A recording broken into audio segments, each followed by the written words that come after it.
Good afternoon. Thank you. Yesterday was a dark day for all of us, but the bright spots of the incredible heroism of our fellow New Yorkers helping each other in a time of crisis, the quick response by our first responders, and the hard work by all of our law enforcement partners that has been ongoing is truly a bright spot here.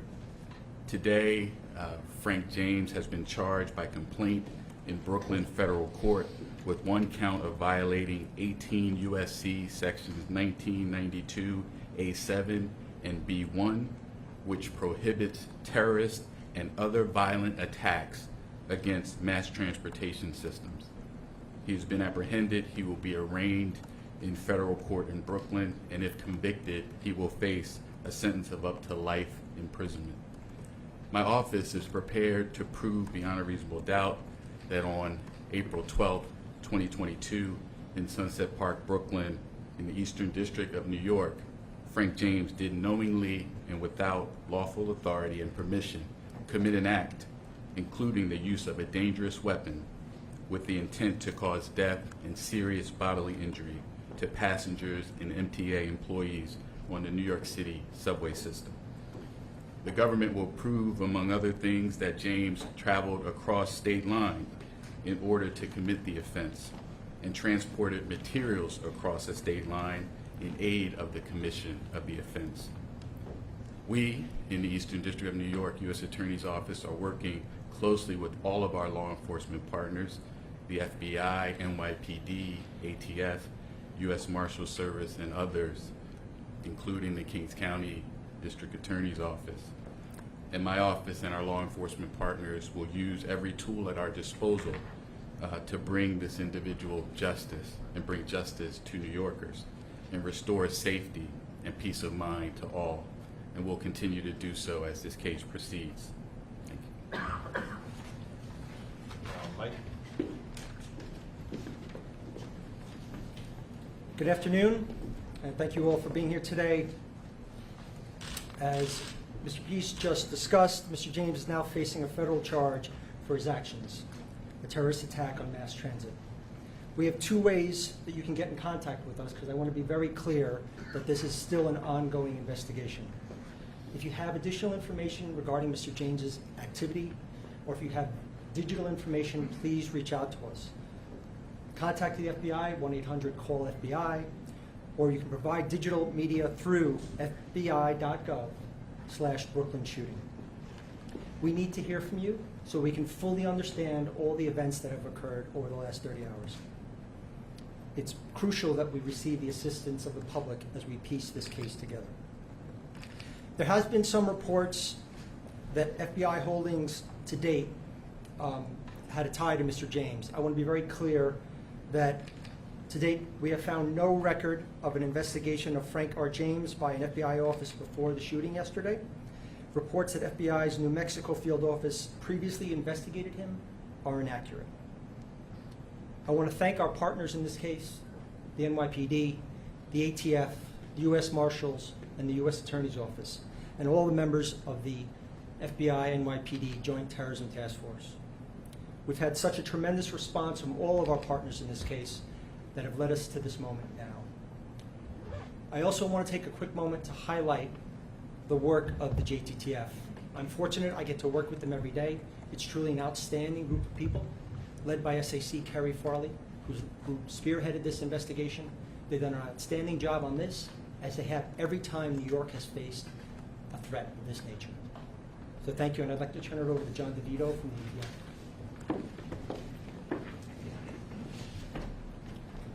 Good afternoon, everyone. Again, my name is John DeVito. I'm Special Agent in Charge for ATF here in New York State. One of the key points that A. Dick Driscoll pointed out was that we could not have done this without the public's help. First, let me say our thoughts and prayers and actions for the past 2 days have been with the victims as well as all New Yorkers.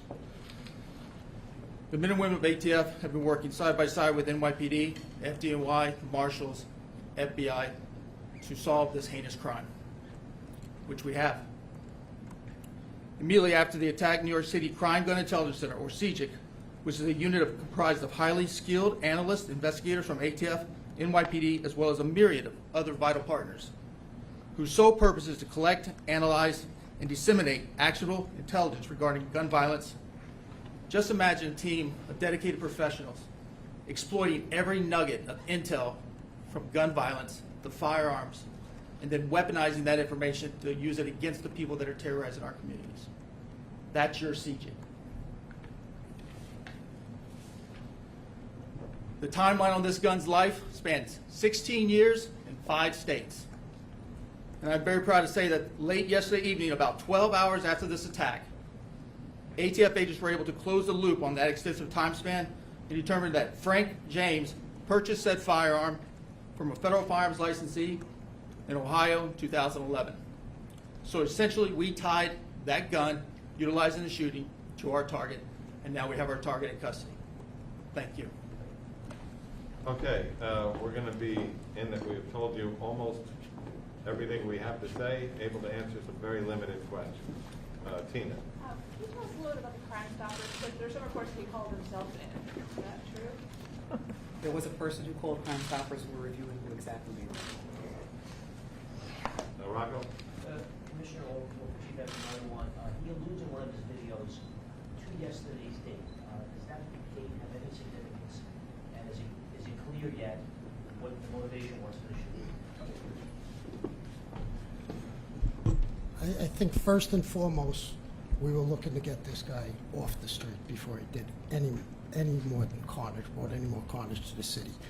As to the investigation into the motive and to look and scour his social media, that's still part of the ongoing investigation. But again, first and foremost, we wanted to take him off the street. The investigation is continuing into the motive, into his social media postings. Bloomberg.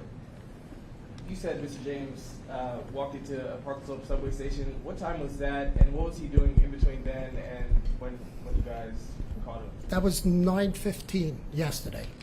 So the Yes. incident occurs at 8:24.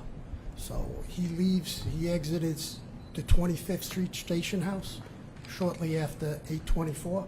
The R train pulls in. We catch him next going into a Park Slope on 7th Avenue and 9th Street at 9:15. And then we grab him today. But we had literally hundreds of detectives out scouring video throughout the crime scene and beyond. And so this is 9 a.m.? Excuse me? 9 a.m. that he goes into Park Slope? Yes, that was him. Yesterday at 9:15. All right, Mark. And do you have any idea where he was previously today? Any ideas on his whereabouts? Was he being tracked in any way?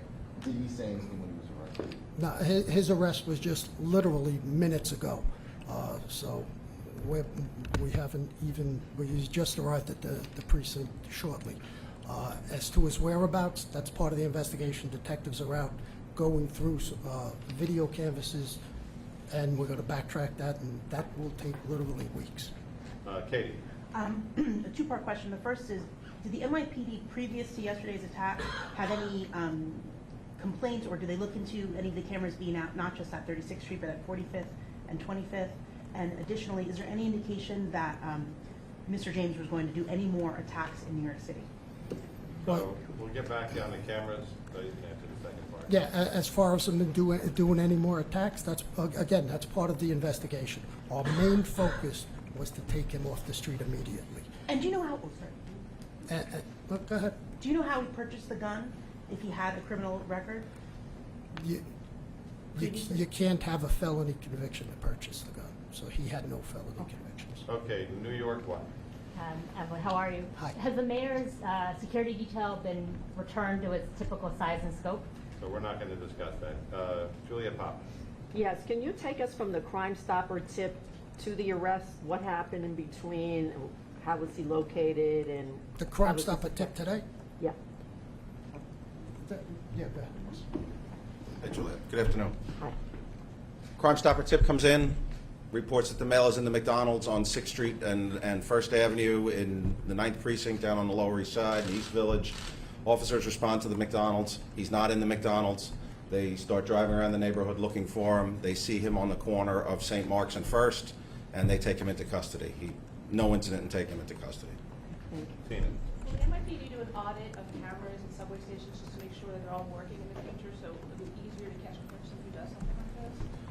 Yeah, so the camera systems in the subway system are not NYPD cameras. They're owned and maintained by the MTA. We have access to them. We do regularly look and see which cameras are working, which ones are not, but the responsibility for those cameras belongs to the MTA. Tony? You're gonna make the officers who made the apprehension available, you're gonna identify them, any special? Not at this time. If we do, we'll let you know. Rocco? Chief Essing, Chief, in interviews that took place throughout the day yesterday with any of the surviving victims as well as people who were on the train, have you been able to glean anything about what he said or did on the train that yields a little bit more about his motivation, about what he intended to do? We have witnesses on the train who said he was sitting in the back corner of the second car, and he popped the smoke grenade. And we have one witness who says, what did you do? He goes, oops, and then he pops the two, brandishes the firearm, and fires 33 times.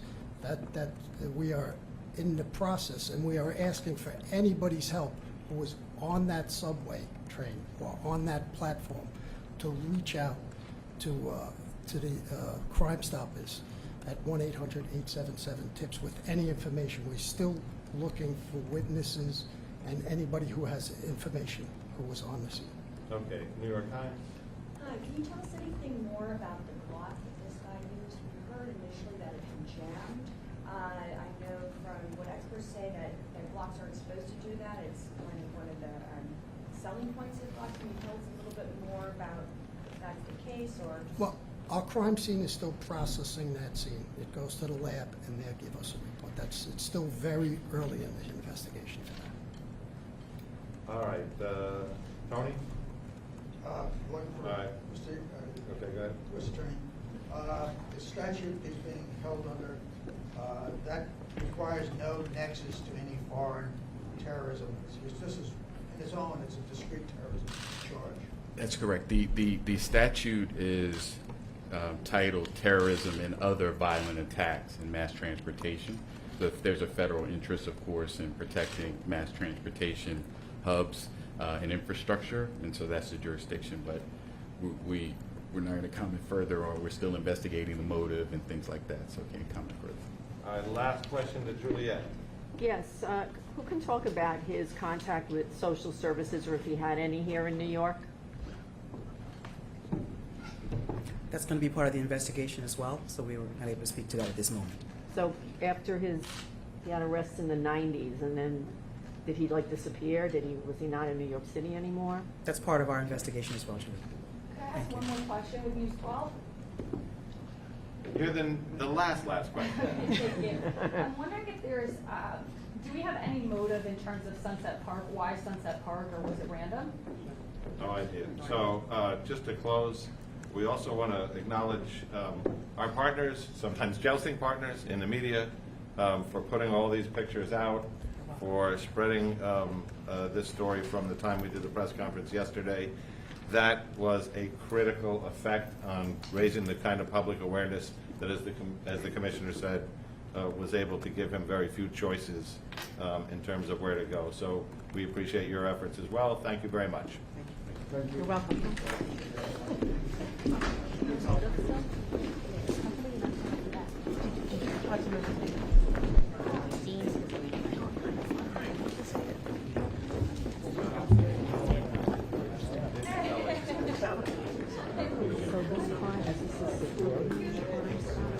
Yeah, no problem. Well, do you see the same guy back?